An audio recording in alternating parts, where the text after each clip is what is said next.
And we're back on another exciting episode of Starfleet Boy, where we have a casual and informal about Star Trek. Currently focused on Star Trek: The Next Generation. We're moving right along in season 4, and I'm once again joined by Sean from Trek on the Tube. Hello, Sean. Hello. Thank you for having me yet again. Thank you for being on. It's a joy to have you, and it looks like you're in full HD today, and I see something hanging in the background. I am in full HD. The fate has presented us with full HD, so I can show off my new decor. Very, very Um, cool. if That's you a want me to get beautiful up, I can poster. I can do a behind the scenes kind of tour for those that are watching us. That is a Star Trek Beyond poster with Trek on the Tube logo done by our good friend Trekker Bryce, and he also sent over 3 Discovery posters. So Takuvma up top, Michael Burnham, and Saru down bottom. Wow, very, very cool. Yeah, I'm being mean to Saru and I'm putting him down the bottom because I don't like him. Um, Our order of favorites, which actually in this episode of Next Generation, very cool setup back there. I also like your shipwreck. Have you ever done a video on your channel, like kind of going through your collection there, I or haven't. have you ever done that? Maybe I Oh, will okay. one day. I'm waiting on that because to be honest, it is only ships that the Irish Tricky has reviewed on his channel. So if anyone wants to check that out, just check out his channel. But I am getting uh, a few requests. There's been maybe 2 or 3 comments so far. People asking me Yeah, to show what's up there. and maybe not a review, but you could at least tell us the significance of those ships to you, like why you chose models, or something like that might be interesting to your audience. I, being an audience member, I'm letting you know. Well, I'll tell you what. Fun fact. I bought the Enterprise D first because it's the Enterprise D, and it was also the first ship that they put out. And the Enterprise D is probably my favorite ship.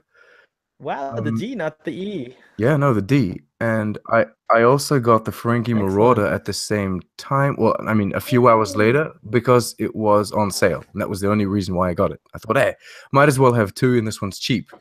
But I received the Ferengi Marauder like a week early, so my first official ship was the terrible and hideous Ferengi Marauder.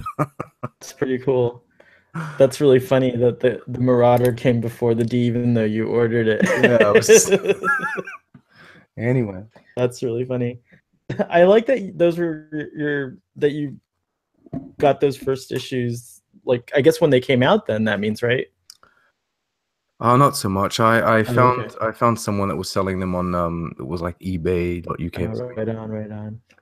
Oh well, still, it's um, we have so many ways to buy things today. If Yeah. you find this, or if you don't already have it, I think you would love it if you like the Enterprise D. Mm. So, Yeah.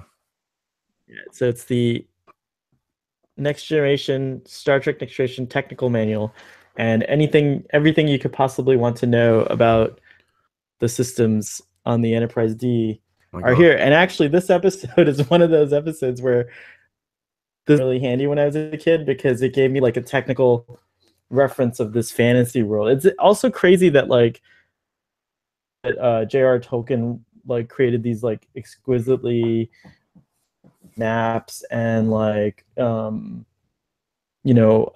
histories behind like the regions and in his fable, that Star Trek has such a wonderful wealth of information, because there's also Scotty's Guide to the Enterprise, Mm. which gives a technical breakdown of the refit models, and I have that somewhere, but I just haven't unpacked it yet. I have none. I have no technical manuals or nothing like that. I'm a man of the internet. I just hop on Memory Alpha. Well, I I Um, was I came from a time where I had to be prepared in case Star Trek ended up being real and I accidentally got beamed aboard. oh, I see. And the an alien race that has been watching Star Trek broadcasts. Oh yeah, one has to be Cra- prepared for that crazy. kind of scenario, of course. What was that movie? Oh, Galaxy Galaxy Quest. Quest, the best Star Trek movie that isn't a Star Trek movie. It really is. It really is. I think a lot of people are petitioning for the Orville to fall into that category. They want it to be that vibe, I think. Mm. Well, You can't do it. Galaxy Quest did it first. They did it so well.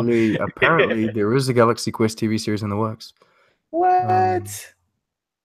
mm.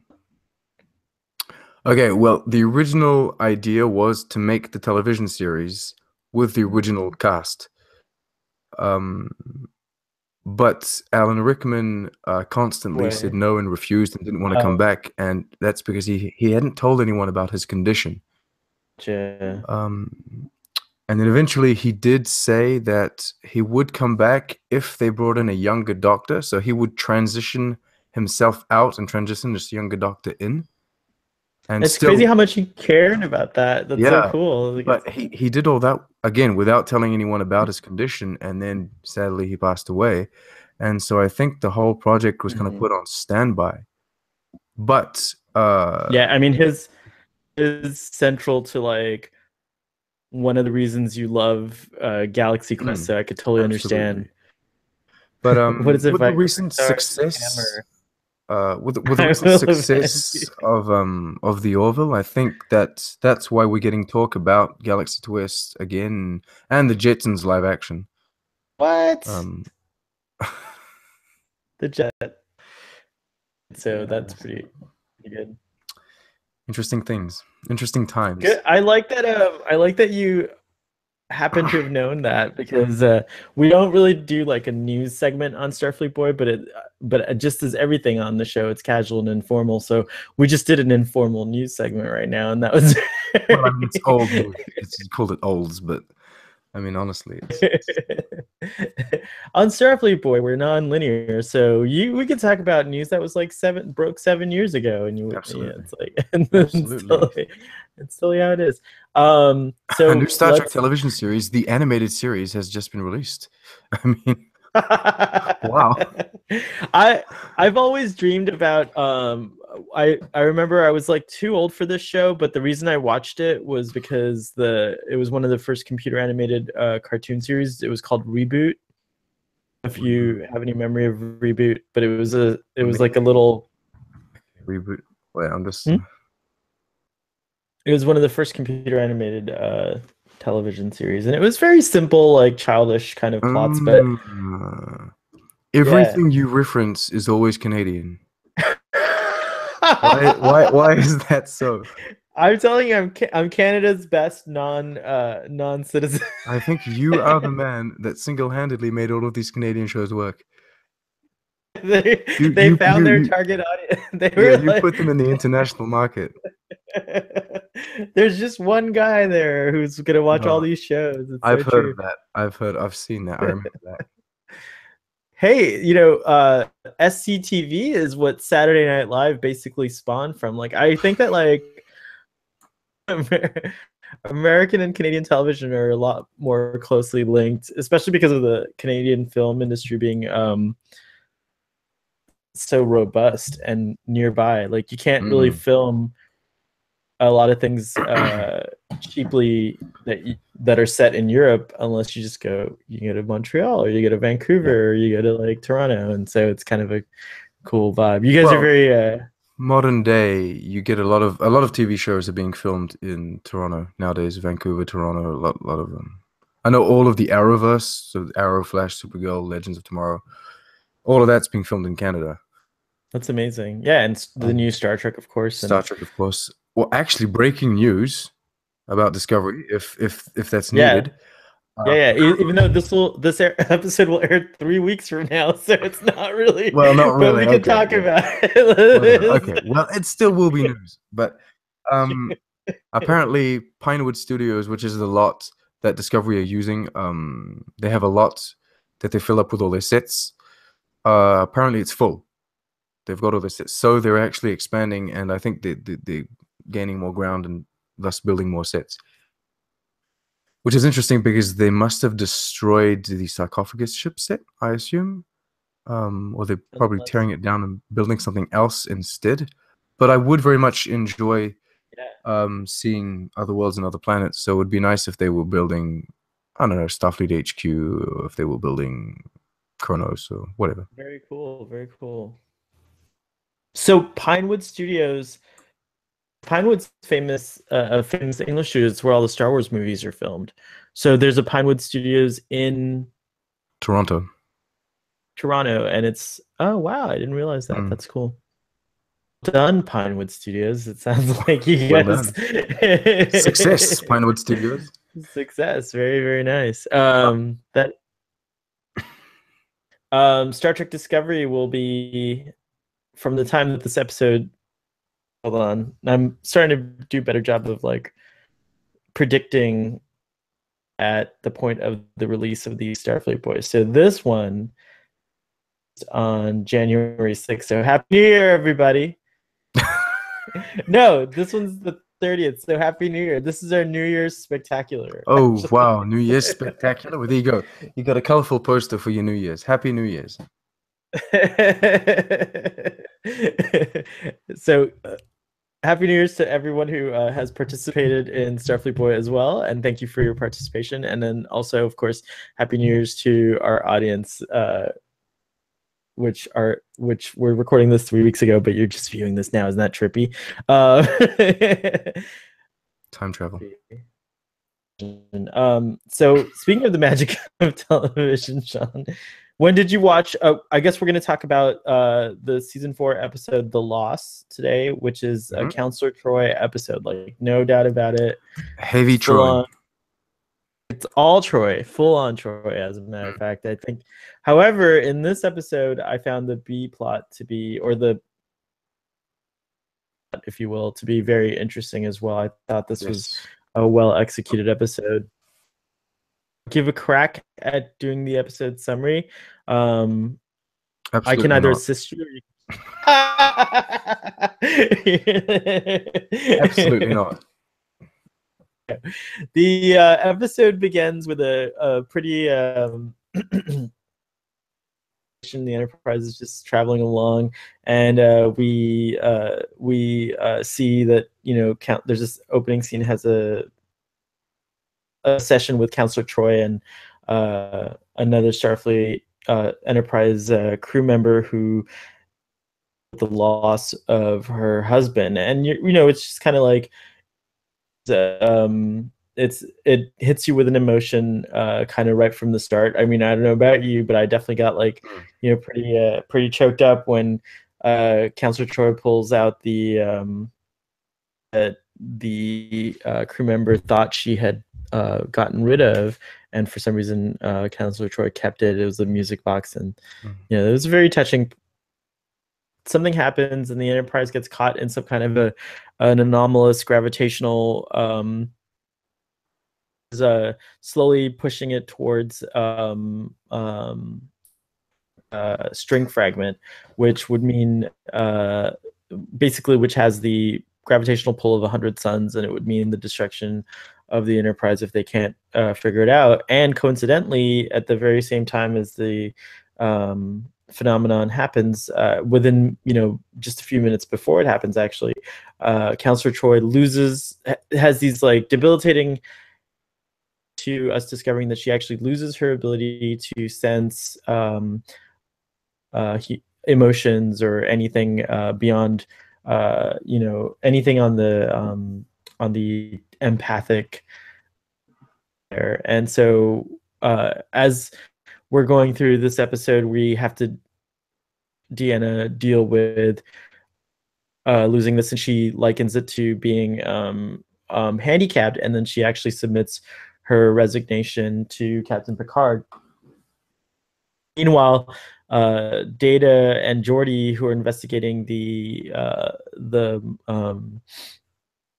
predicament, discover that what's actually pushing the Enterprise towards the cosmic string are like these two-dimensional life forms, which are undetectable to sensors unless you know, look at it, unless you configure them in a very particular way. And so that's why they hadn't detected these things before, and they kind of resemble plankton or something like you would see in a coral reef, which is what Geordi describes it as. Anyways, they've discovered this, but they have no way to communicate with them. So as the situation becomes more and more desperate, Captain Picard, who had previously kind of tacitly accepted nation, implores her to help out because even without her empathic ability, she's still the most qualified um, uh, officer to help Data is able to kind of riff off of an idea that she has, where two-dimensional creatures are not unlike moths, where they're being driven instinctually towards the cosmic string as though it is a flame. Mm. Ooh. So, like moths to a flame, they're actually heading towards the cosmic string. So, based on that kind of supposition, they decide that they can use the Enterprise to reflect the vibrational frequencies of a cosmic string, which may create confusion and cause the two-dimensional beings to think that the Enterprise was the cosmic string, and they would start to move away from it. The plan works, and the Enterprise is freed. And just at that moment, uh, Counselor Troi suddenly is able to regain her ability to sense, and it's just in time for us to discover that the creatures weren't actually flying towards a flame, but they were going home. And that's the end of that episode. Fantastic. See, if Gary was here for the episode summary, he wouldn't have to watch the episode and chop vegetables. Gary. Absolutely. Absolutely. Before we dive into this episode in particular, I just wanted to say that it is coincidental that we're reviewing this one because I just watched the last episode of The Orville, this season's episode of The Orville, which Seen also it yet, but I don't mind spoilers. Go ahead and actually I'm completely confused. I'm pretty sure it's not. I watched like the last 3 episodes very recently, and back to back. one of those 3 episodes deals with two-dimensional beings in a two-dimensional plane. Oh wow. Yeah. I think the last one isn't exactly that. The last one is something. The last one is a planet that's shifting in and out of phase with our reality. But there is a two-dimensional plane story in these last episodes of The Orville. It's a neat idea. And in the episode, Captain Picard even says he's like, this is extraordinary. Like, what is excuse me. What is it like for a two-dimensional being? And then second of all, do they even realize that they're interacting with the three-dimensional world? Because it's much like, we're able to perceive two-dimensional objects because we're three-dimensional beings, but we can't perceive the fourth dimension. Fourth-dimensional being looks at the third dimension. People have always wondered, is it much like how when we're looking at the second dimension? Like, do they see in its entirety or in its full scope? And that's what a tesseract is based on, and all these other I would fun very things much want a Christopher Nolan film about this. It's called what's the one with the black hole? Well, Interstellar. Interstellar. Thank you. Interstellar deals with fourth dimensional beings, which the film, I think, supposes that humans will evolve into that at some point. That realm. Interstellar is an amazing movie. My perception of it changes every time I watch it. Which is why Christopher Nolan would be a great Star Trek director. He would absolutely be great. I would absolutely I think he would do a great job as a Star Trek film director. I think he could bring that. As we were saying last time, I think time travel in Star Trek would be very well handled by someone like Tarantino. But I think other planes of existence and that kind of stuff would be very, very well done by someone like Nolan. I think also that if Nolan could do for Star Trek what he did for Batman, a very interesting journey, and I think like that's something he could definitely do in the TNG. major I world. I hope think he could do something interesting like that, I hope this bring something Tarantino interesting film to us. I hope this Tarantino film actually ends up happening, not only because I want it, but because it'll kind of maybe open the door to big directors and have them maybe think about this and say, hey, what if I do my take on Star Trek? Not all of them will maybe be exceptional, but that doesn't really matter. It's all about trying new things and having, I suppose, a diverse panel of films that you can choose from, depending on what mood you're in. Yeah, I think Star Trek, it's pretty obvious with the release of Discovery that Star Trek's kind of grown to this other, it's going into its next phase of life, if you will, which I think that's part of the on this, or I just was talking about it offline, but it's part of the discomfort that a lot of older, or more kind of I don't know what to call them, but like uh, old school Star Trek fans are having a lot of trouble with Discovery, such as myself and the Doctor, because we're not used to Star Trek being so, Mm, so big. It's the biggest I think it's ever been, at least in my lifetime. I don't remember Star Trek being quite as big as it is now. So it's an interesting thing. Aside from Discovery's flaws, we're all like the perspective you just gave for a film, any director, is the same one we should have for a TV show. Is that like it doesn't have to necessarily, uh, live up to Star Trek so old. It just has to be,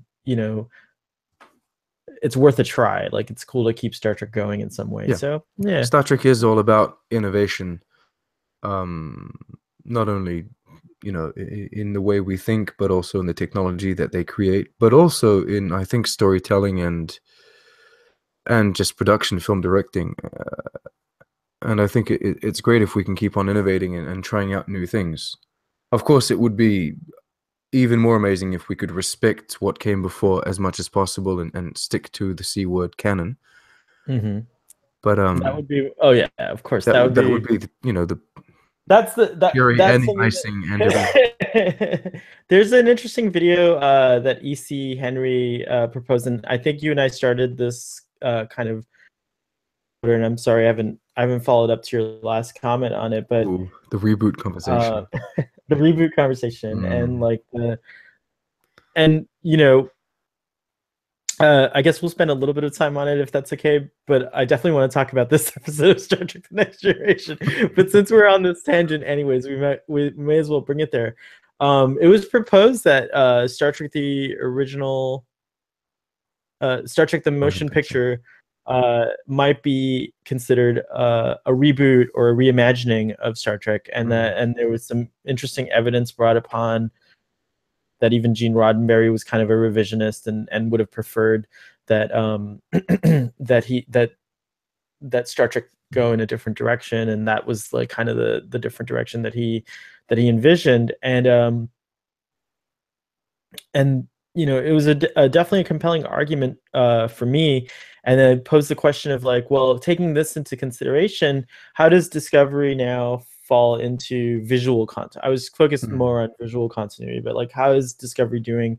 If you were to say that Gene Roddenberry himself wanted you to ignore era aesthetics, just like the way the ships looked and the technology and like the uniforms and all that, then if you go to Discovery and kind of like the Star Trek the motion picture visual continuity, how does that kind of answer that problem? Really compelling to me because I thought, I can be a lot more forgiving of Star Trek Discovery. I still can't forgive the D7 battle cruiser, and I'm still baffled by that. That's like the one Yeah. thing Star Trek Discovery. If you didn't do that, like, what are you doing? There's But there's I can at least defend the Klingons better because when you look at the Klingons in Star Trek: The Motion Picture, there is a visual similarity between those and the Discovery ones. And when you do see like later on, such as General Chang in Star Trek 6, you do see actually that his ridging actually goes all the way back and ties up into a nice little neat thing. Mm. Down there, but the ears, of course, are not pointy on his other things. But I do see that. I also saw that in some production sketches for the motion picture, you do see a Klingon wearing armor that flails that resemble, the Star Trek Discovery thing. So there was something there compelling enough to make me wonder if the Star Trek Discovery fence, if you will, is that it is actually, but visually they're trying to update it to resemble and connect to the motion picture more. Or maybe CBS, I've just given you your way out. I think Discovery, simply put, Discovery have been tying in visually to I'm not going to say random things, but things that they found interesting. They looked at these original motion picture sketches for the Klingons, and I think that's what they based their Klingons off. They went to that the ship is based off a rejected design phase 2 or whatever it from was, or the motion. the phase. I think it was phase 2. But then they also have the red alert from the films. And then the phases look original series, but they also look kind of cage. So I think they're just taking, cherry picking elements that they like and that they feel are Star Trek, and then that's what they're using. When it comes to saying that Star Trek's been rebooted, I strongly disagree in the sense that the motion picture works because you have the history of the characters, and it plays off the history of the characters as well. It's not just, hey, this is a new crew that you're presented with. It uses the history, and it uses. I think the animated series wasn't canon at that time, so it plays off the original series. But if you're continuing the same story, then it isn't a reboot to me. Also, on a personal level, I would hate to say that the only thing that isn't canon in all of Star Trek is the original series. I think that would be highly disrespectful. Yeah, it's like, why what would you the fuck? destroy the? That would But be. if Gene Roddenberry had done it, like if he had actually made some, he did not, as far as I know. But if he had actually, if it was his own creation and he decided, oh, I didn't have the resources to do it the way I wanted to, and I was fought by the studios, and the Star Trek that you see in the original series, although it is beloved vision, then what can you say to argue with that? Like it wouldn't, be a different perspective. I don't think he ever said anything like that, as far as I'm aware. If there's anyone in the audience that has this as well, please feel free to join the discussion. If he wanted to do that, he had the chance to do that with the next generation, because well, he could have just. He kind of did, but then he didn't, because he tied in the old characters. We see McCoy in the next generation. I think you're absolutely right. Like, it's not a matter of, I think, taking away the characters. I think it's a matter of, like, this is the same thing with, like, George Lucas, that a lot of people, but at the same time, what he did, like, I could totally understand it. And what it is that of Star Trek, like, the budgets increased, and he was able to then, or even just the team of people, that are producing it, were able to, like, take Star Trek to realize it in such a way that expressed what an actual future experience would be like. And I think what Gene Roddenberry did that's clever, and the route I would choose to do such a thing myself, is that 100 years in the future, because then you don't disrespect the past, but you can still update the future. And so I think that's, like, again, why he did that. And he even said, like, done a movie or a TV series set at any point, you could have had the old crew, or do something in that era. Why'd you choose to do that? And he said that's the reason why. It was because, more or less, I'm paraphrasing, of course, but from my memory, but more or less his intention was, what I believe his intention was, is that you had this canvas from which to create a story, and you weren't limited by what happened, like why doesn't the red alert look like the red alert, or why doesn't the, because 80 years from the original series era, like of course technology is Think think expected to of be think of us 80 years ago. different. Yeah, exactly. Well, 80 years ago, there was no. This would have been like if you bring someone from 80 years ago and This is Star sit Trek. them right here and say, yeah, A Hangouts call is quite literally a Star Trek communication. communications. Yeah, we're communicating in a way that was envisioned on Star Trek. You're absolutely right. So now that we've gotten through that, um, I guess I'll start with some of the things that I really loved about. So when I originally watched Star Trek: The Next Generation, there was a group of people would interact with afterwards in some fashion, whether it was over the phone or in person at school, and we would discuss these episodes in much the manner that we're doing now. But it was we were called the Lunch Bunch. We hung out in our school's library, and we had our librarian who we referred to as Guinan, and we would pretend that the library was 10 forward. So Oh, okay. uh, Well, I'll let you in on a secret. I had a group of friends in which we were a bunch of nerdy friends, and we used to build traps and what have you at the end of our school field, and we used to have sword fights with sticks, and we were called the Star Wars Clan. So, that's awesome. It sounds like a pretty awesome. Um, Anyways, Humbert, the doctor, was part of this group, and I remember that this mm, episode was the source of a lot of debate, because some of us, probably only me, but I was like, I loved it. I was always a fan of Counselor Troi, but I admitted, and I could see like why certain folks weren't, which I believe the rest of the lunch having a lot of trouble with the character, and would oftentimes like wonder, like, are they going to write Counselor Troy off because she's not their favorite character. mm, But I think after this episode, and I don't know what goes on behind the scenes in the production of a show, like especially back then. Like nowadays, you go onto Twitter and you're very aware of what the feelings of the fans are. But back then, I would imagine like people had to write in and like let you know, like, I hate this character, or like you found out somehow, or like, I hate what you did on this episode, or whatever. It wasn't quite as instant. But anyways, after this episode, I remembered that the whole Lunch Bunch kind of changed their view about her a little more, and we're a little bit more accepting.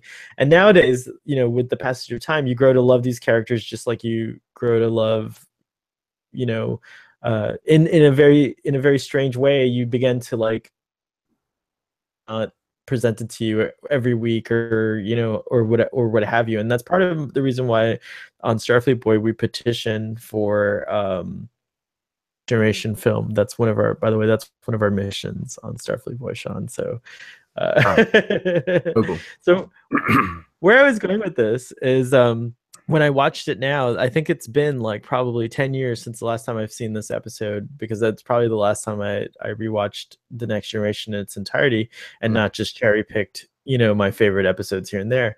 But rewatching it this time, like, it great actress Marina Sirtis is, because like she holds this episode all on her own, and you really feel all the things that Counselor Troi is going through here. And like now as an adult, I also see the nuances and the complexities of like what she's feeling, and like how Marina was conveying the pain that Counselor Troi was going through. And so it's mm, totally a different experience watching it now. And so I have as to an admit that adult. like that's one of the cool things about any television series that's geared towards multi age groups, is that you can rewatch it later on, and then there's a new facet, I think, that you can tune into or discover. And so for me, this episode a lot of like, I mean, I think it's uninteresting to go way deep into like any like personal connections that this episode has, but I can assure you that like I feel that they're universal experiences. I think we've all at some point in our lives lost confidence in our abilities to do something, or to quite get get the job done and then wanted to resign from that situation. But then, you know, maybe that was based on just like our emotional response or whatnot. And I thought that that was like basically the heart of Counselor Troy's dilemma, is that like she couldn't see that like what she lost was just really lose anything. Like what she lost was, yeah, one aspect of her abilities, but that she could easily fill in those that loss with all these other abilities that she has. So I liked Mm. it. What did you think? Well, okay, I'll tell you what. Um, I started watching Star Trek, so The Next Generation and Voyager when I can't even remember how old I was. I was a baby because my mother used to watch it and I would just be with her and watch it at the same time. In no particular order, she just put on episodes that she enjoyed or whatever.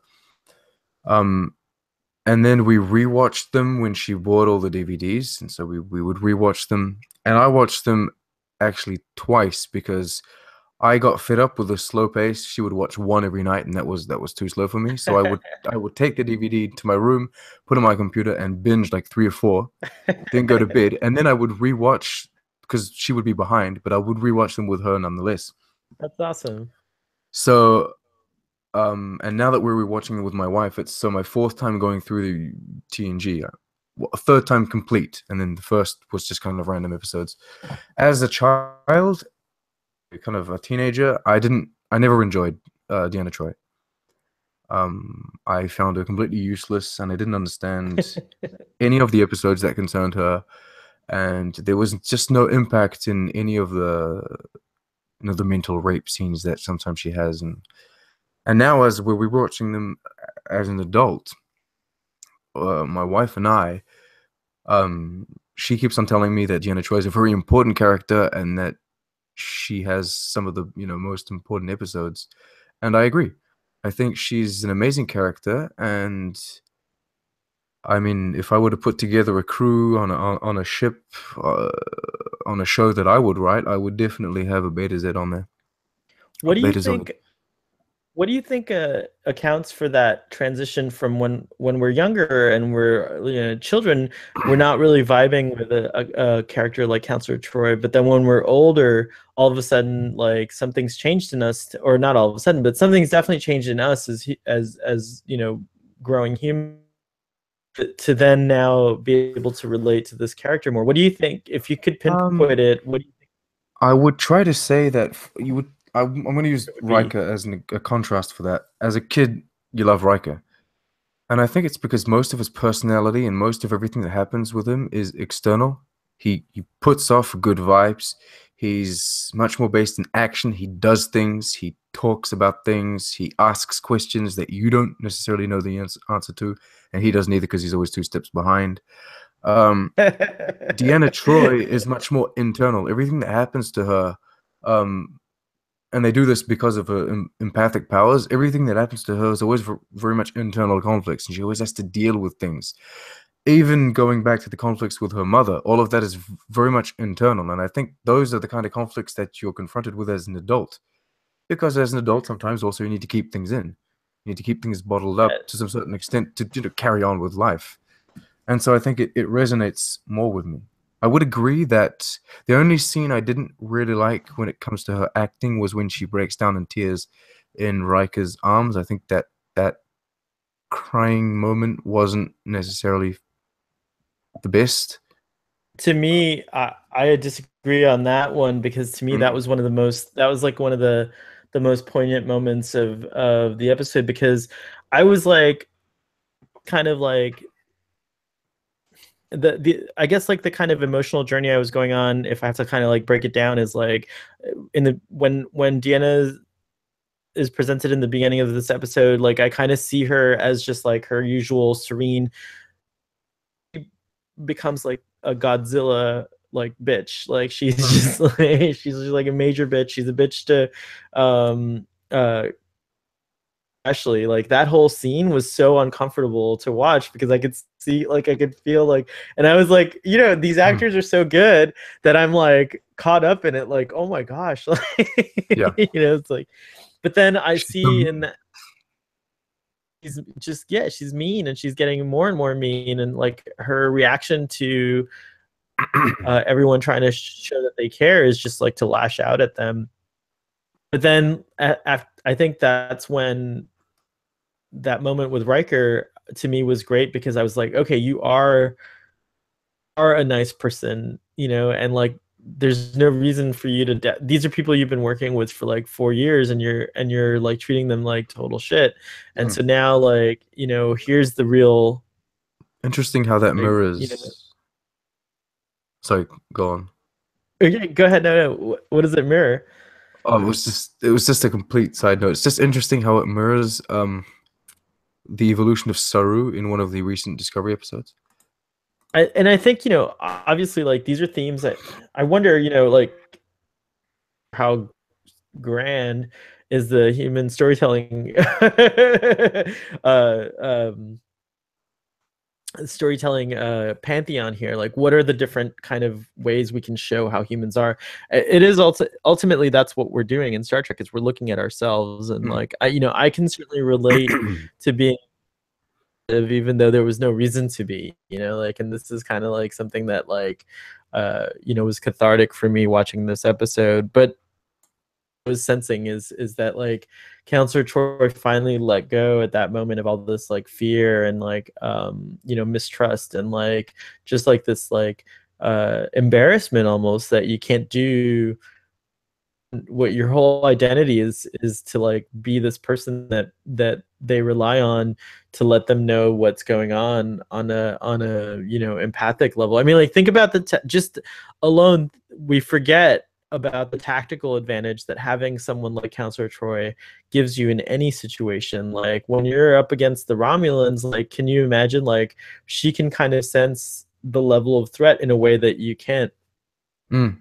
Now that you're like you brought that up like the threat ganglia are a more physical way of informing like Saru is definitely playing a similar role to what we get used to on board a ship as Counselor Troi. um But in an awkward and to some certain extent not a very well done way, in my opinion.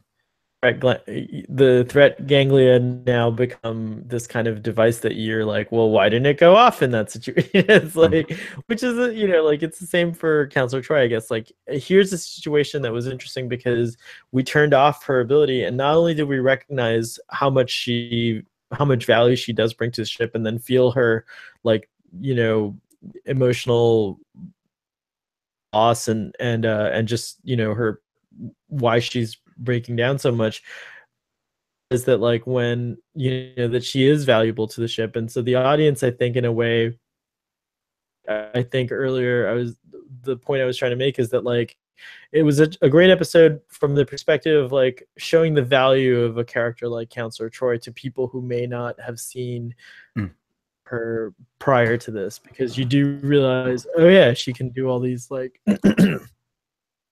these things. And just because they're touchy feely emotional, a lot of us are taught to like regulate as humans. You know, you don't want to be too emotional. Like I think yes, exactly. We are. I like that that even well, anyways, my point is that this her acting, I think for me stood out this viewing the most. Like I was focused a lot on her performance, and I disagree. I thought that that moment where she cries in Riker's arms was appropriate, and also like very well acted or performed Mm. by Miss Well, there you go. Siftis. Well, there you go. Well, there you have it. Well, there you have it. Starfleet boy I did disagrees. think Um, I yeah, did no, think that go ahead, sorry. no. It's just that moment. I don't know. I felt it was overacted, maybe. But it's only the moment that's it's the only moment where I felt that. I was gonna follow up by saying all of the rest of the episode when you have all of these very complex emotions going on internally. All of these things are, going on in her head, but you understand them, you feel them, and you can see them in her eyes and in her facial expressions. And I think she does a very good job doing that. It was only really that moment that bothered me. But That then makes maybe I may be completely wrong. Well, I mean, There you go. I think you're entitled to your opinion, so it doesn't matter. I think this is one of those situations where there isn't really a clear wrong or right answer. But plot in this episode, what did you think of how the show handled it in this occasion? Like, do you think that the two-dimensional uh creatures were covered well? Were they explained well? Like, was there enough? Did we spend enough time with them? Did you like them? Like, what did Yeah. you think of that stuff? I think we had just enough of them. I like oh, here we go. Here he comes. Welcome. Check your prize. Hey. Here he comes in and he's immediately frozen, I Oh, think. of course, that's amazing. Here, let's try something.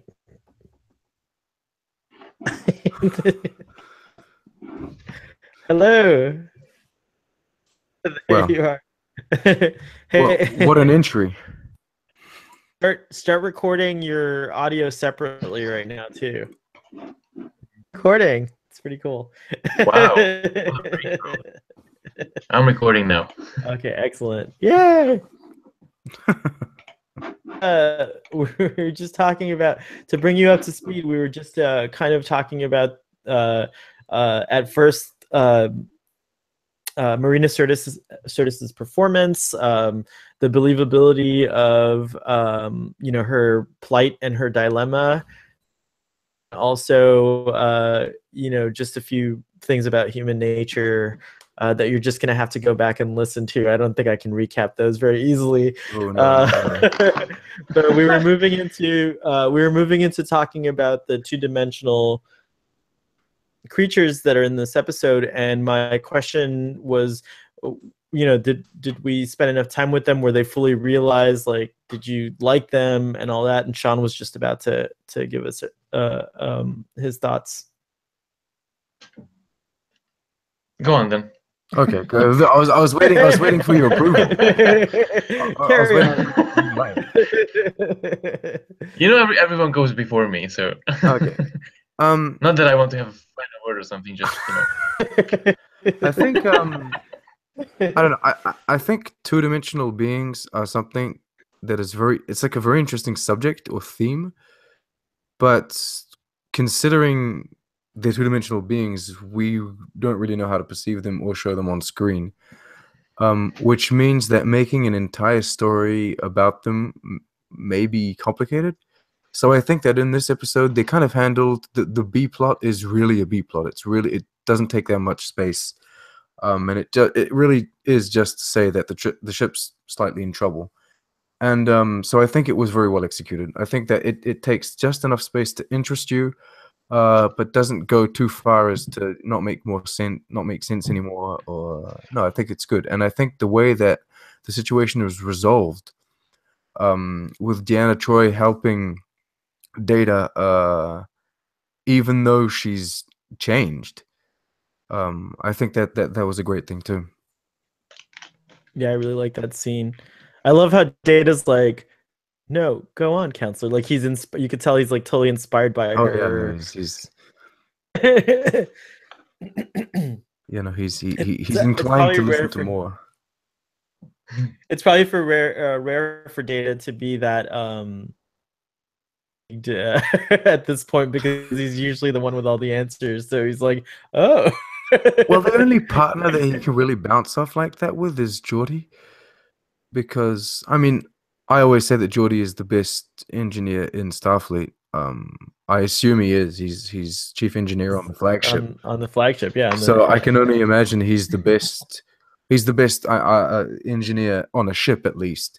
It's safe to assume that people serving on the flagship of any fleet, even at their worst, are better than Yeah, probably I assume. you know. Also, keep in mind he's kind of the Starfleet resident expert on data, because he's the only guy that's constantly fixing, positronic brain And working on it. and dealing with Constantly that. fixing data.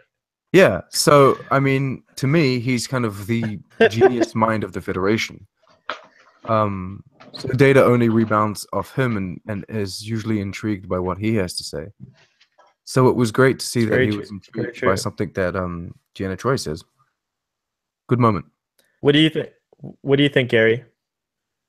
About data or the two-dimensional race? Either one or both, actually. Two-dimensional race, maybe the sticking theme. Yeah, if As you're I, gonna stick as I on- mentioned on earlier, program. I sort of revisited the episode because, well, there's something similar happened in the Orville a couple of weeks ago. Actually, not Sean was 2 just weeks. mentioning this too, but go on. We didn't go into great detail about it, but go on. It was super interesting. I mean, I obviously there was other adaptations of this two-dimensional theme in book. I think there's a book called The Flatland. And I'm sorry if I repeat everything that you already said, Sean. But No, go ahead. I didn't say much, so. Yeah.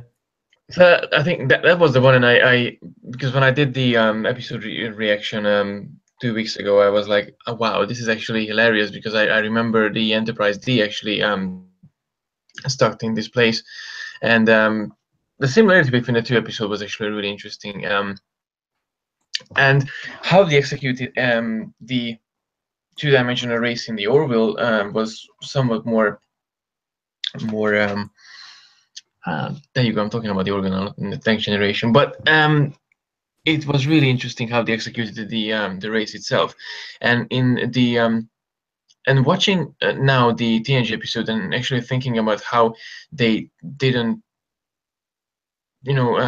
try to investigate more phenomenon with this race, or how they actually can live in that two-dimensional space. It would be nice, actually. I think it would have been nice to discover this aspect of the episode. Like to do an episode where we actually kind of explore it. I thought that was I definitely thought that like it would have been interesting to like explore that world, but how do you visually show a two-dimensional existence? Yeah, exactly. That's my problem. Personally, the way they visually represent it in the Orville didn't necessarily please me. So I prefer the way TNG handled it Handled the by situation, yeah. putting it in the back seat, whereas the Orville made the episode about it. But then I suppose that really comes down to like what you prefer as an audience member. Yeah. Time I was reminded about this episode when I was watching another TV series. I haven't seen that episode of the Orville, but I'm a little behind, so I got to do some catching up on the Orville. But Oh boy, so I spoiled it for you then. I did first, so the only thing you haven't really spoiled anything. Like I feel like the Orville episodes are pretty good at packing a lot of exciting things in there, and I'm sure that I'll still experience something cool watching it. But New Dimensions is the episode. New Dimensions, cool. Yeah. But in Doctor Who, the last time I was reminded about this episode actually was in Doctor Who, because there is an episode of Doctor Who that was fairly recent. Flatline.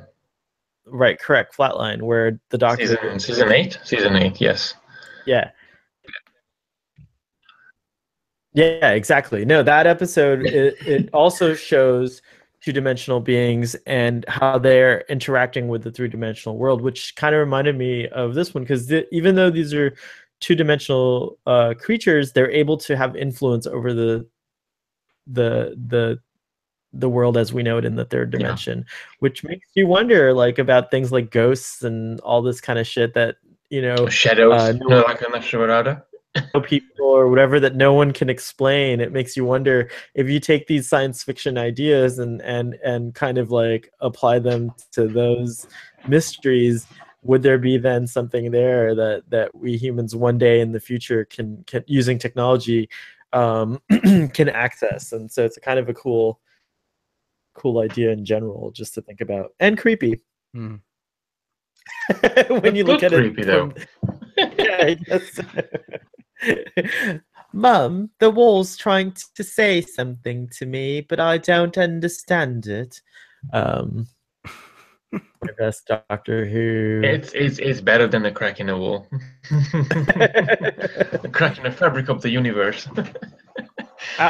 So after this point, Sean, you're a little more ahead in the rewatch of TNG because you're watching it with your wife. So a question that I have, which I don't really know I have a feeling about what the answer is, and my feeling is yes. But but maybe you could give it some more resolution. Shift in Deanna's character after this, or does she kind of go back to Counselor Troi as usual, or is the impact of this episode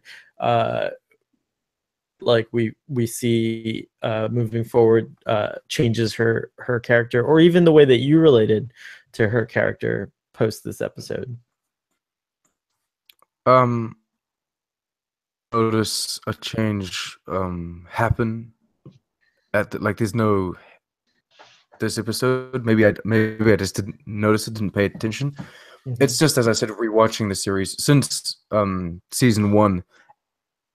Just generally speaking, I understand the importance of having Deanna Troi's character more than when I was a child.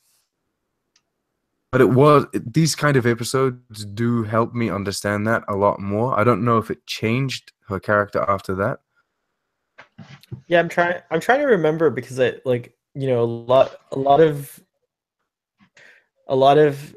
since it's been many years since I've seen some of these episodes, it's like I always wonder now, like when an episode that I didn't value as much before all of a sudden has a bigger impact, I just can't help but wondering, like, is this an important episode for Counselor Troi? And I'm trying to think hard about like whether or not she herself changes.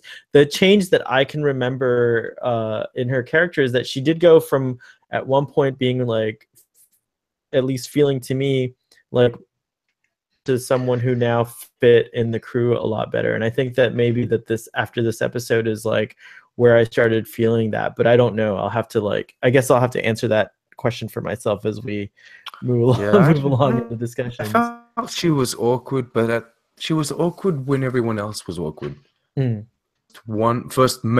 first season, but also kind of second season. Slowly everything, finds its way into place. I mean, and everything starts getting a lot less awkward. But yeah, no, I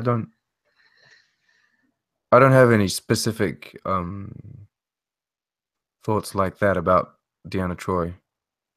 We did get to discover a few nuggets about Beta Zeds in this episode. Well, we already knew that Deanna is half human, half Beta Z. And in the scene where Dr. Crusher is examining her, she notices that there are several neurons or brain cells which are now inactive, that are normally inactive in a Betazoid's mind. And Counselor Troi mentions, she goes, the Betazoid brain's healing ability is quite extraordinary. I wouldn't be surprised. And that's exactly what actually happens. Like they realize that what may have occurred was, like, because these two-dimensional beings, there were so many of them, it's like basically like all of a sudden she was like introduced to like the thoughts like a million people just like all at once, an overload. Loaded or short-circuited her ability. But then her brain, as expected or as hoped, regenerated her mind. And I just thought that was so cool. I was like, wow, like because for all intents and purposes, like Deanna and all other Beta Zeds look human. Like they don't even have a ridge on their forehead or anything. They have dark eyes, black eyes. Oh, all of them have completely black eyes. Yep. Oh, that's cool. Yep. Not realize. You're distinguishing. I mean, like I definitely don't notice it green. Now I'm going to be paying attention to see if do you know Does Counselor Troi have that, or does what's her face does her mom have that? Like, is that Loxana has that too. And you do notice they it wear when they have contacts? I don't know about that, but I noticed it not because of those two characters, but because of every time they have a guest, um, Beta Z, uh, sorry, is it Beta Zoid or Beta Z? This is the race I that think I it's get confused with. I think the I think planet it's is Beta Z, Beta but Z, they and have then Beta Zoid. you're Beta Zoid if you're from Yeah. Beta Z. Okay. So every time they have a character, a Betazoid character guest appearance, they have very dark eyes, just like Deanna and Roxana. And so that's where I picked up on it. I was like, oh, okay, so that's their difference. That's crazy. Mm. I'm gonna pay much closer attention to that, but I do see it, a characteristic black Betazoid eye. So cool. All right, well, that's a neat characteristic. Maybe very subtle again. Cool because um, one could imagine that their physiology is pretty similar too. Like their heart's probably in a similar spot, and like. But now I'm wondering if that's the case. How many different ways can you wire a humanoid? It's like so interesting. But I would love it if humans could one day tap into extrasensory abilities such as that. And like, I don't know if reading people's minds is something that like Tam Elbrum, who was a Betazoid character from a previous episode, like I would probably be like him, where I couldn't handle all the the Can't handle the truth. You can't handle the truth. But I think sensing emotions is something that we do to a limited capacity. Like we do it in we use like subtle clues that humans are able to perceive to like like sense the emotional state of another And that's a big theme human. in this episode. There's a big thing about how Deanna Troi, even though she loses her empathic abilities, she's still able to kind of figure out, what's wrong and what's good and what's happening with people. Just, expressions and how they're talking. Exactly. Gary, you're are you still there? I'm just checking in on you. I am, and I'm not chopping vegetables. You're actually very I'm curious, Gary, because you love Loxana Troi. I'm very much it. I won't deny it. What were your general thoughts about this episode and as a whole? Like, what did you like it, or was there anything else you had other than facts about the Orville, Gary? Yes. No, I did like this episode. The more or less the scientific fact. To be honest, if I think about this episode, I don't really think about Deanna Troi, and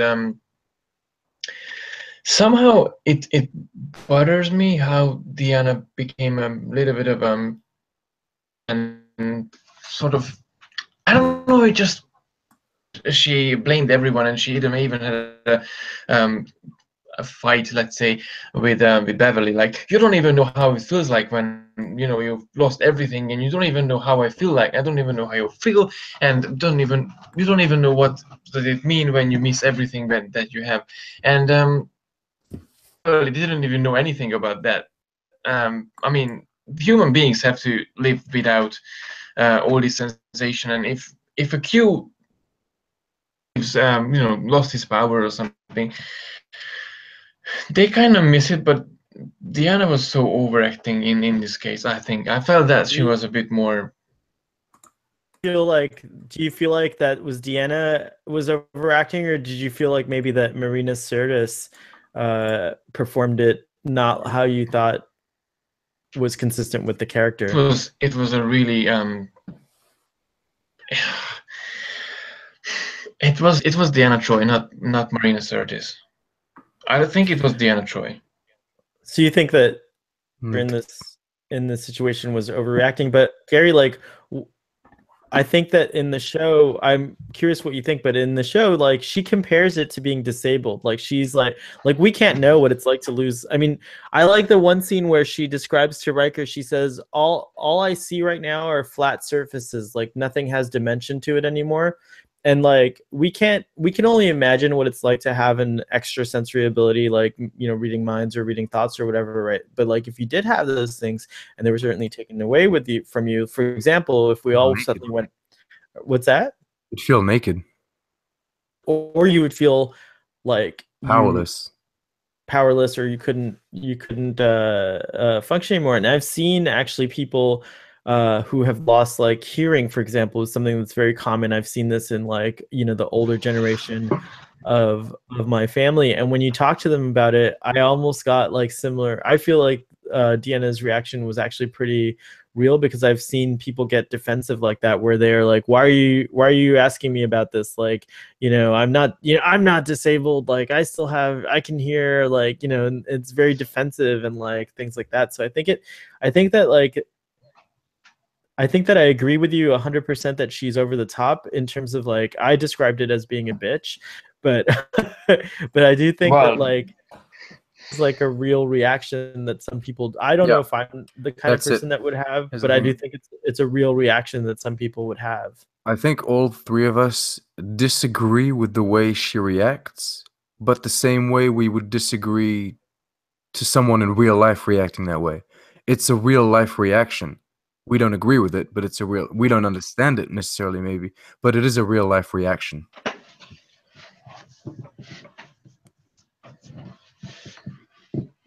He's just moving around, not talking. I'm expecting some I sort of don't feel answer. He's bad just moving now. around. Feel bad now?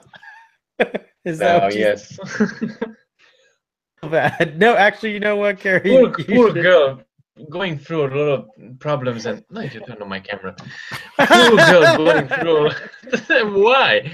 Because I can't. Poor girl going through pain and trouble and everything, and I'm just like, why is she speaking about it? And no, it's not. But I think she was overacting in a way. She was over the top. It's a hard thing to lose something that you have and you don't have, but you don't have to necessarily, you know, rub it to everyone's face. Like, you don't know how does it like, you don't know how does it feel like, and just, you know, having arguments with your friends, basically. I mean, Yeah, So I I guess that's true. I have a question for yeah, I you mean, both now. oh boy. Okay, having seen how over the top her reaction is to losing her power in this episode of TNG, does it put Saru's reaction in Discovery into perspective? The way he reacts and is completely over the top. I think our Oh, initial reaction Pavo? was we all three of us kind of thought, you know, why is he acting so In mad? Pavo, right? Like Yeah. he's acting D- crazy. d- Yeah. does that put that into perspective, and does that make you think about how he reacted? I think Because your question. That's a really interesting point. I was pretty angry at the way they dealt with that. But now having a look at how they're dealing with Deanna Troi, I think that it's pretty similar, and maybe I I, overreacted. No, I have to agree with you. That's a really good point. I never even thought about that, but that's you can tell how much Discovery affected me in a way. um, I think my. I yeah, think but it's actually a really interesting parallel. Yeah. I think that the difference is that I can really, even though I have qualms about the way that Counselor Troi reacts to her peers in this situation, it's still believable as a reaction that I can believe and understand, even though it's not the reaction that encouraged I would encourage anyone to have. What was odd to me about Saru was that, like, in my experience of fear, which fear is a very universal experience, and you pretty much experience it the same the same way. And so also on in our fiction, we all, because we don't know any other way, this is, I'm going to give defense to Saru in a second, but because we don't experience it in any other way, we we give the fear emotion, we make it universal in other characters as well. Saru is a character who's established himself as always being afraid, and so all of a sudden, what I found, which was the qualm I had with his performance, was that, like, his reaction to being suddenly having that fear lifted from you was this like really creepy sort of serenity, in which now he's like he's serene, but he's also like an asshole. Yeah, he's like a total jerk. He's lying. He's willing to hurt and like injure his own colleagues and friends. Like even though Burnham and he have a contentious relationship, they're like friends. She's her friend, and here he is, like kind of attack her, and like I think he would have killed her or injured her severely in that scene, and that's I think what I found disturbing. Now, is it a natural reaction for a Kelpian? Kelpian, thank you. Is that a natural reaction for a Kelpian? Maybe, A very but it just defensive didn't. species, yeah. Compared to Deanna Troi, which is maybe very peaceful species being Betazoid. Right, exactly.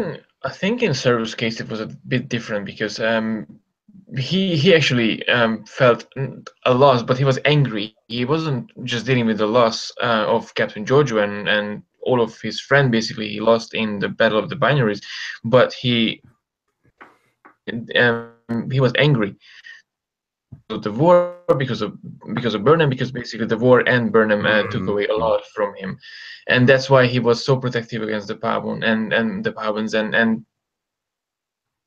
he found himself comfortable away from the war and everything. And although he couldn't have his colleagues back and his friends back, find peace in this planet, and I think that was more just protective reaction from him, plus being extremely angry for everyone that took away everything from him.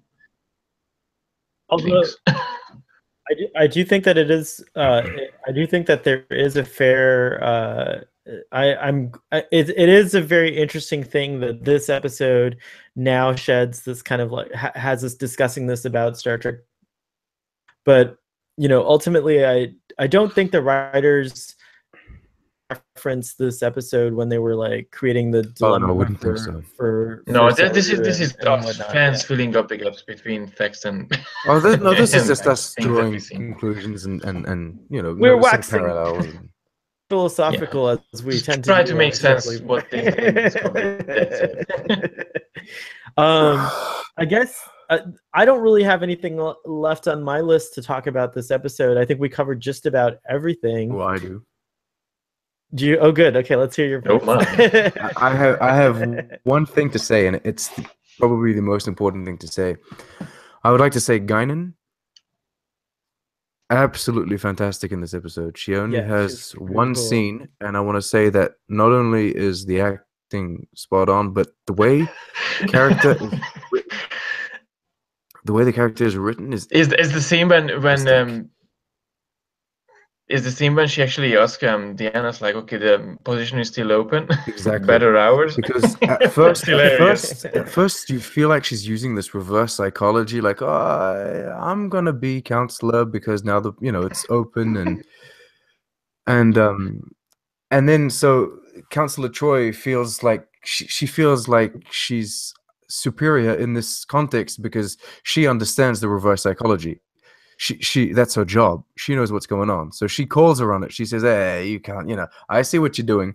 And it turns out that Guinan had actually like another motive to this, which was saying, hey, look, what was going on, even though you don't have your powers and you don't have your abilities. Right. And she says, how did she do that? Yeah, exactly. So yes, the Guinan actually, she knew all along that she was going to play into that, and she had the high ground all along. And I thought the writing of that was fantastic, and the way the scene was handled, that's probably the highlight of the episode for me. Just that moment. Yeah, very good call. Good bringing that up. Absolutely. I think it's so cool. Oberg was like wildly famous already at the time of Star Trek: The Next Generation, and so it was really cool to have like someone of her caliber. She's a great addition to the crew and to the show in general, and I think her scenes really have a lot of impact in every episode. And it's nice to have this kind of great moment with someone that isn't Picard. It's true. And she's kind of the observer in the whole show. I mean, she doesn't necessarily part of the Federation and well, the Federation but not Starfleet. So she doesn't really have any function with the crew and everything, but she listens to them and she kind of observes everything from a different perspective. It's So very it's really funny cool that to you. see all the balance that she has with every character. It's really hilarious. And she gets she gets even more interesting because obviously with the passage of time and having seen the films uh uh over time, you know what happens and what the Elorians are and all that stuff with Star Trek Generations. But like her character is a mystery, and she also herself has like some kind of uncanny ability. Like in the episode yesterday's Enterprise, she's the only one who um, there are not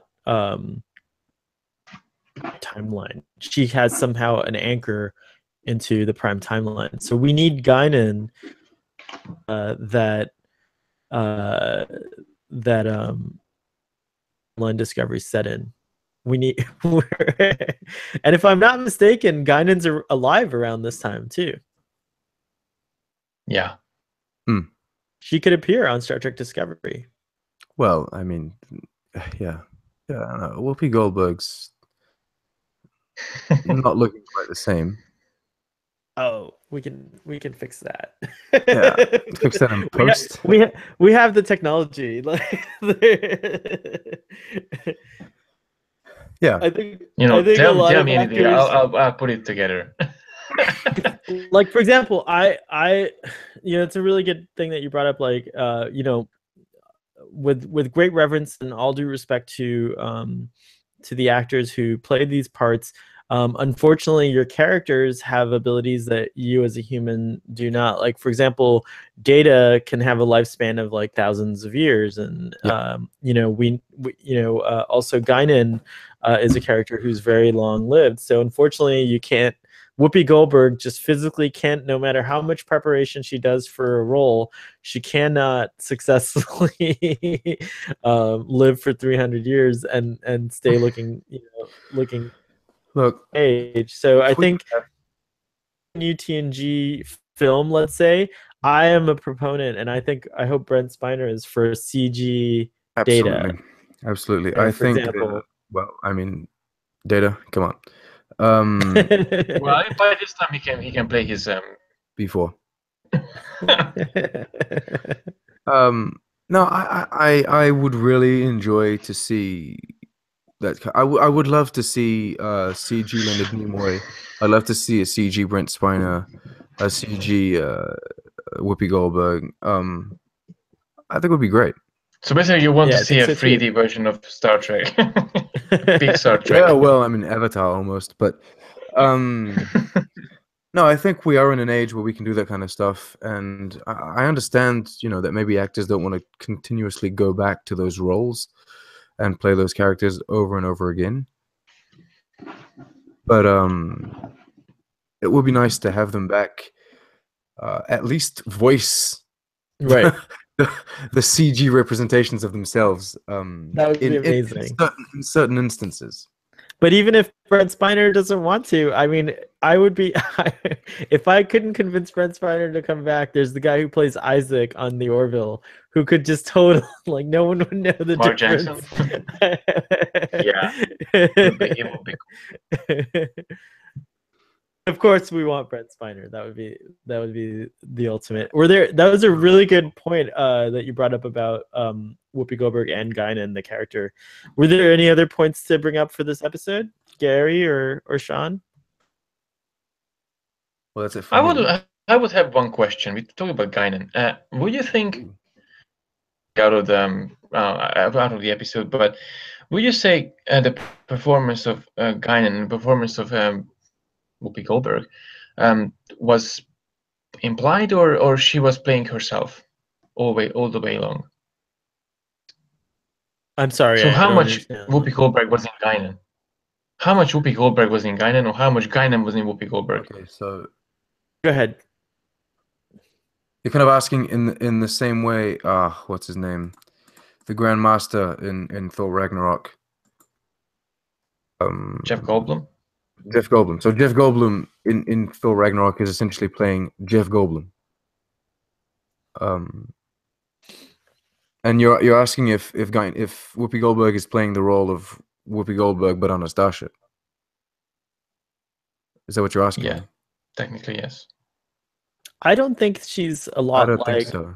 I don't think she's a lot like Whoopi Goldberg. Being a fan of Whoopi Goldberg, like, and having seen now, obviously, we don't really know what the real personalities of our favorite actors are because we're nowhere near as intimate Right. as their close personal friends and Yeah. family are. However, I did watch a lot of Whoopi Goldberg stand-up comedy when I was a kid, and just seeing her in other movies, I can say that she's a very like diverse actor in the sense that she have a wide range of types of characters that she can play. That being said, she has such a unique and distinct voice. And like, I can't tell you, I like Whoopi Goldberg's not a person that I would accidentally mistake for someone else. Like she's very distinct looking as Yeah. well. So I think she's one of those actors that an advantage or a disadvantage. You can't help but go, Berg. Like, Yeah. so I think that I recognize what you're saying in that term, but I think that in this performance of hers as Guinan, when I try to remember the whole performance, I see Guinan as probably the most subdued. If Whoopi Goldberg's one of those actors that brings their own personality in, which I think vast majority of actors do, I think that this is probably the most serene part of her personality, because I think Whoopi Goldberg as a person is a lot more ebullient and a lot more like expressive and like humorous than. Yeah, I think That you guy. used a good word when you said that she's an observer, and I think that's kind of the way she played the character. I think she made Guinan kind of an observer. She knows not all, not everything, but she has clearly a vast knowledge of the world that we live in, or the world that they live in, and but she doesn't share all of that information at once to everyone. She doesn't go around just screaming. And that's basically the whole thing with Whoopi Goldberg in TNG. I mean, she's But that's she wanted to be in a series, but she not necessarily and do forgive me for saying this, but not necessarily any important character like Picard or Data or the others. And she's observing everything, but she's there and she's part of it. hmm. Thing is it? To be honest, she's So probably as one a of the fan, most interesting she's in it. characters. She's Hmm? what? Sorry. I find that she's one of the most interesting characters. Yeah, I agree too. No doubt. No But doubt. I agree. but like she's definitely a supporting character, Gary, to your point. And Hmm. when it comes down to it, like who is Star Trek really about? Well, it just depends on like who you're talking to at any given moment. And I think like for folks that have invested as much time into it as we have, like, there's a place for like there's a place, a story, and interest for like every. And I think that like for me, when I think of the crew of the Enterprise D and E, the Next Generation crew, like I definitely think of Guinan as a part of that crew. And I think and she's an interesting character that I feel like her story arc and her kind of progress as a character, they did a really nice job with as far as the show is concerned. Wonder if she went into the Enterprise E or not at all. The Enterprise E, she doesn't appear after in First Contact, does she? Or she No, no. is? Well, after she been in Generations, but not in First Contact. I don't remember First Contact she's in. I bet you we can find out what the fate of Guinan is.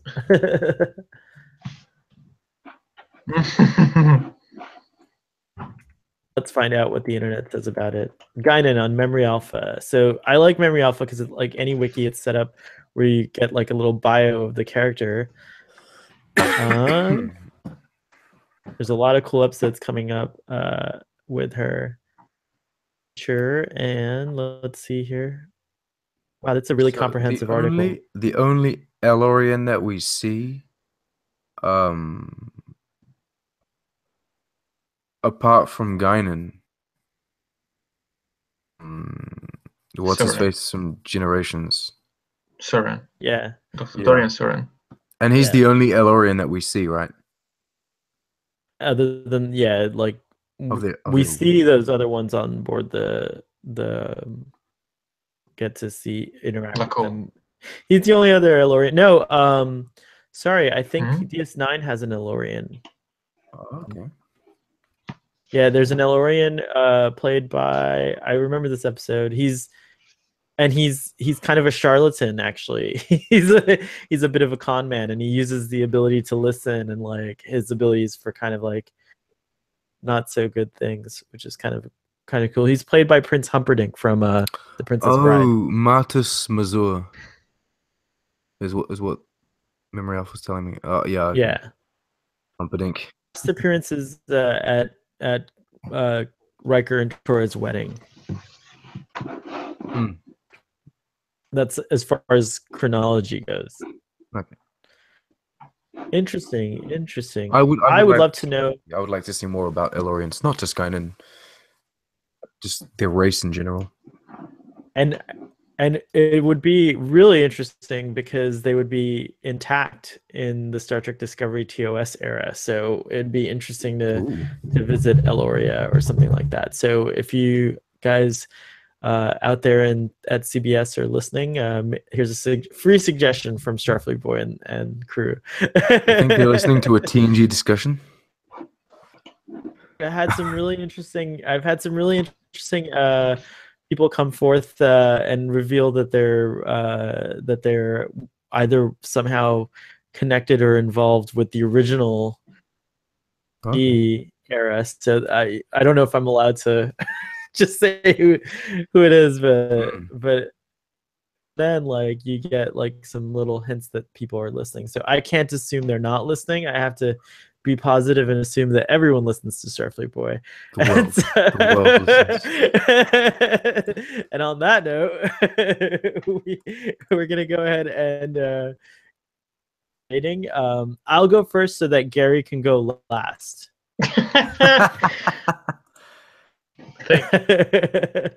And that way, Sean, you don't feel the pressure of going first. So I came out of watching the episode. I was gonna give it probably around a 7, but after talking about it with you guys, I actually want to change my initial reaction or rating 8.5 because the discussion made me like the episode even more. Ooh. Yeah, so I'm gonna give this episode an 8.5. Wow.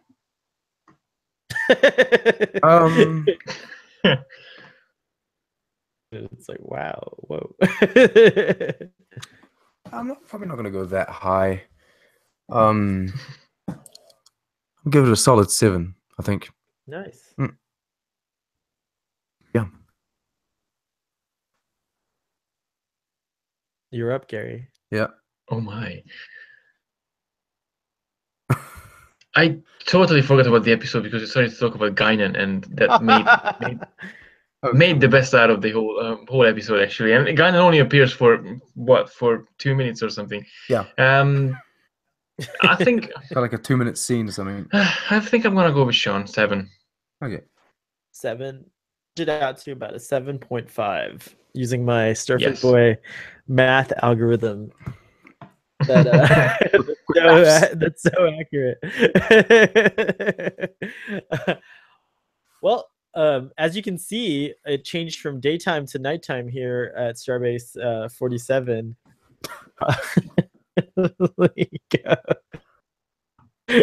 That's I'm not used to. Let's see what I can do about that. Let's fix this. You should have your TARDIS light on. There we go. I'm messing my room. No, we're gonna go back to that. Anyways, guys, thank you for another great discussion.